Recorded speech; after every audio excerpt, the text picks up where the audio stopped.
companies in the world, only 4% of them are headed by women. When you go further down into executive management position, only 17%. You go further down, board positions, less than 2%. You go further down, it's not different. It is all over the world. So it is not something that is black. It is not something that is white. It is something that we have to understand and accept that this is a reality. I do not want to talk about all of what happened in the past. What I want to say is that today it is safe to say there's a new dawn. There's a new dawn when I can come to Delta State and see that my governor is walking his talk, that the Sun newspaper is also walking his talk, that is saying to everyone, today we have to change things. They want to change things not because the men will willingly give away the power, but because of the realities that are on ground. In the first place, more women are being educated now than in the past. In the second place, the realities is forcing. As a matter of fact, I would say that the status quo is grudgingly accepting that for us to become a developed nation, you have to unlock the potentials of the women that are in the system. They have tried a few, and they have found that it is going to work. Whilst I would say that it was difficult for women like myself when we were climbing, that we had unfairness, inequity, discrimination in every sense, today the issue is different. You will find that young women are reaching higher positions now than men did in my generation. But if you look at the Sun newspaper, the publisher and the managing director said that there are more women editors. Please take a look at the page on top management. It has 2 women. All the others are men. This is the reality that we see. They move up. So I would say the glass ceiling has not been shattered. The glass ceiling has relocated upwards. So what we want to do is break that ceiling. We have to find a way. And that's why we're here today. I have myself gone through the passage of time. And I know that barriers like legislation, cultural norms, informal work, and limited access to finance for the realization of the full potential of women will take a long time to overcome, but we are going to fast track that so that it is shorter than long. There will always be gender-based stereotyping. Perhaps the most formidable issue that undermines women's capacity to lead and which poses the very serious challenge to women's career advancement. This is gender-based stereotyping, which neither the men nor the women would even accept. Us as women want to believe that the men do not discriminate us. Don't kid yourself, it is real. Even today, as that joker was, the comedian was speaking, he was telling you directly, it's not going to let you do it. Because nobody gives power away deliberately. They will never accept it.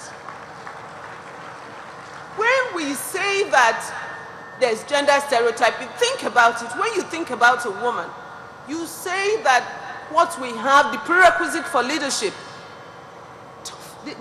women don't have it.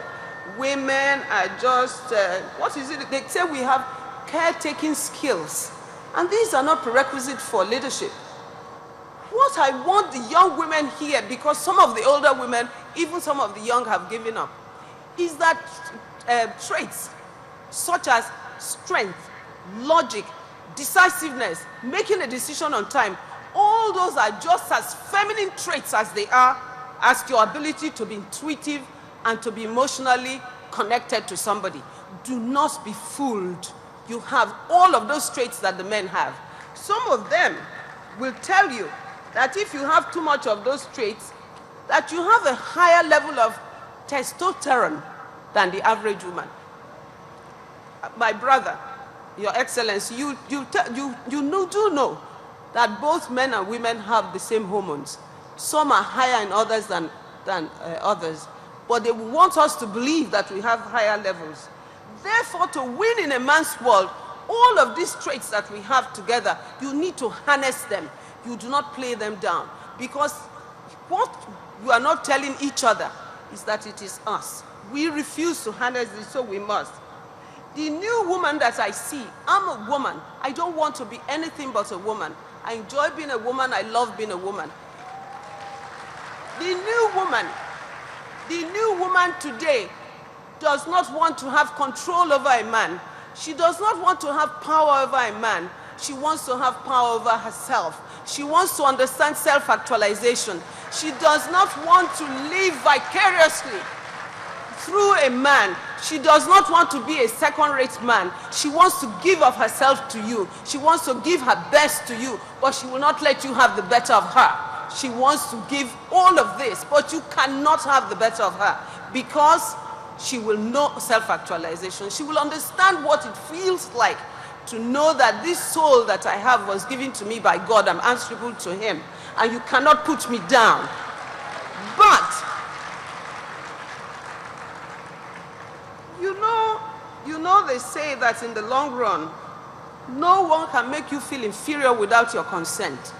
Eleanor Roosevelt, I think you quoted it, my sister, when you were talking, that nobody can make you feel inferior without your consent, so you have to agree to it. And therefore, we're going to talk about the reason why we allow it, why we agree, why we consent to doing all of these things that we do. The new woman is not deterred by the prejudices deriving from cultural beliefs, which actually say that women, the cultural beliefs that are prejudices that say that women do not have what it takes to be what it is. And these prejudices have been reinforced in the workplace by practices, by structures that exist in the workplace that inadvertently favor men. So yesterday I was speaking to one of my brothers, and he says, you have done it. But when you walk into an office, I won't tell too much about my story, because if I do, we'll stay all day here. When you walk into an office, the first thing that they say as a woman, that you are going to be in an executive position, they are going to tell you that women are going to take a long time. You know, if you're in an executive position, you don't have the kind of time. You are going to commit some time to family, and if it comes to tough decision, the woman is likely to cry. I do not remember the head of the EFCC crying before any man. I do not remember Ngozi Okonjo-Iweala crying under tough negotiations, but that is what they will have you believe. And he said, yeah, I keep going back to what the comedian said. He kept saying that they are going to ask us to pay dowry for them now. I say, okay, oh, maybe we will. But what I want to say is this, that all these prejudices that we're talking about are real. And I'll give you just a very simple example. I started out in Icon, and I left after 3.5 years because they will not put me in corporate finance. That was when, this was in the 70s, by the way. I started out in 76. And they said it was a man's portfolio, that I couldn't do it. And after I had waited 3.5 years and had done the portfolio that I was giving quite well, I just walked. I took a walk. I wasn't going to stand for it, because as I told you, nobody can make you inferior without your consent. So I left, and I went to Icon, and to IMB, and I said, really, what I want to do is investment banking. And he said, well, let's see how you do in Treasury, because we need somebody to do Treasury well. So I started Treasury. Anyway, they were true to their word, and I moved to corporate finance in 1 year. After a year, but that's not the story. After a year, what I told you, the prejudices that men have came to me.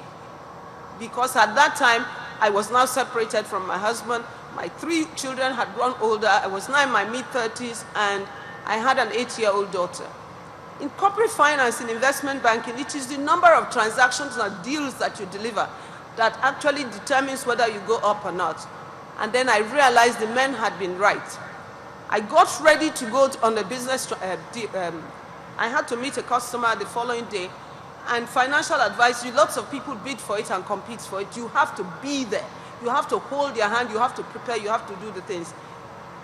My 8-year-old daughter says she's not going anywhere. Usually I'll take her to a friend. What am I going to do? If I don't go, I was number 2 in the division. The number 3 was waiting to take my job. All I needed to do was slip up on 1 transaction. Doesn't matter what I did before. I was out. Women can't be trusted. What would I do? My daughter, my career, my job. What do you think I did? I took both at the expense of my health. What I did, I said, okay, you don't want to go. I have to return that day. So Nigeria Airways used to be good. I flew off. I called my secretary, begged her to take my daughter to school, went there, but